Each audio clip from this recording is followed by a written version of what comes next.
Buckle up. Hey guys, welcome back. Exploring cities is fantastic, and today we will list some of the exciting facts regarding a beautiful city. Any guesses? This city is one of America's large metropolises. Yes, it is about Chicago.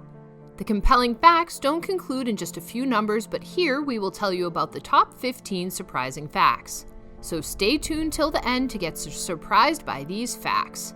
Before moving on to the video, don't forget to press the subscribe button and turn on the notifications. So stay tuned. Let's begin. Number 15, the river that flows backward. The Chicago River is still the only river in the world that runs backwards all of the time. It runs away from Lake Michigan, which provides drinking water to the city. Around the turn of the 20th century, it was done to prevent contamination from the river into the lake. The Chicago River carried water from the plains to Lake Michigan slowly for most of its history. When sewage and other contaminants were deposited in the river, they spilled into Chicago's principal drinking water source. Fear of disease spread as the city grew, and officials decided to permanently reverse the river's flow instead of sending dirty water to the Mississippi River.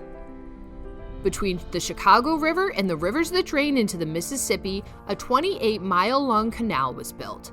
The channel was meant to become more profound as it progressed west, allowing water to flow from the Chicago River. On a frigid January morning in 1900, when a steam shovel removed the rest of the dirt separating the river from the Chicago Sanitarian Ship Canal, the river poured into the canal and began drawing water from Lake Michigan. In 1955, the American Society of Civil Engineers designated the 8-year project one of the 7 engineering wonders. Number 14, Willis Tower View.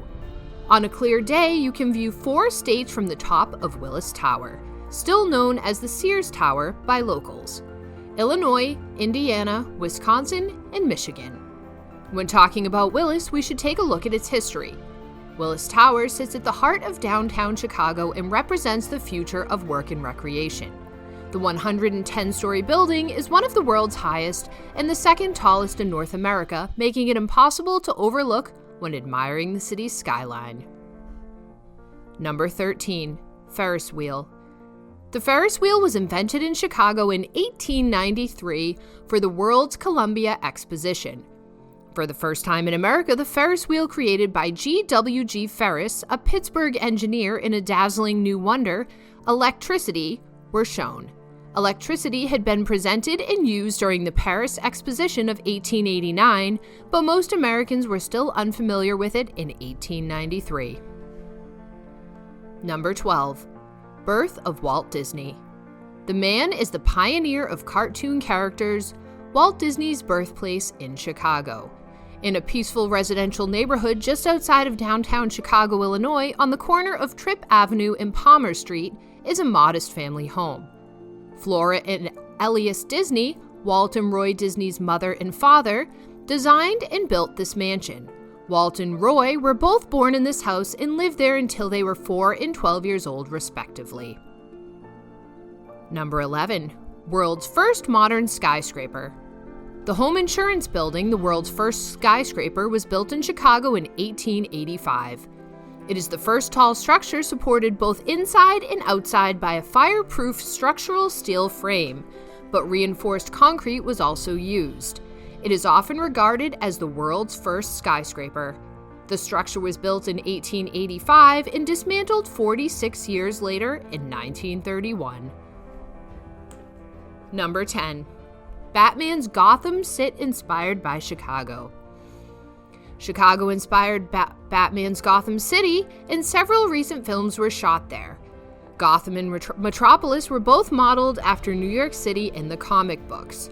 On the other hand, Christopher Nolan predominantly used Chicago as a background for Batman Begins and The Dark Knight. Gotham City is a well-known locale in comic books. The city, conceived as a combination of Chicago and Midnight in New York, has traveled worldwide in film adaptations. Number 9. Every year for St. Patrick's Day, the city dyes the river green. Indeed, a sight to see.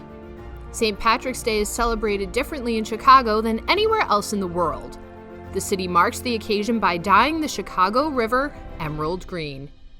The tradition began in 1962 when local pollution control employees used colors to track unlawful sewage discharge and discovered that the green dye might provide a unique way to commemorate the event. Number 8. Chicago boasts the most movable bridges of any city in the world. Chicago has the most movable bridges of any city on the planet. The Chicago River's Beaux Arts bridge houses are underused antiques awaiting new usage. These engineering marvels give the city's Department of Transportation a new micro-housing typology and fresh money from tourism and education. Span City, a speculative prototype idea, uses all 18 operational double-leaf trunnion bascule bridges in the 42nd Ward. These bridge houses could be turned into lobbies for new superhousing towers built above the bridges. Number 7. The invention of a snack food. This seems quite interesting. Twinkies, a snack food, was invented in the Chicago area during the Great Depression in 1930. In 1930, James Dewar, a baker for Continental Baking Company in Chicago's Schiller Park neighborhood, devised the spongy yellow cake snack. He saw a billboard for twinkle toe shoes and the name stuck with him. Dewar made the Twinkies with banana cream at first, but subsequently turned to the classic vanilla cream form. By the 1980s, Twinkies were selling at a rate of roughly $1 billion per year. But in 2012, Hostess Brands declared bankruptcy and Twinkies nearly vanished from the face of the earth. Number 6. Printing machines that are rescued.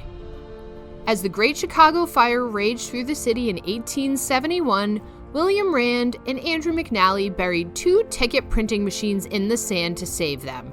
They had the machines up and operating in a rented location 3 days later.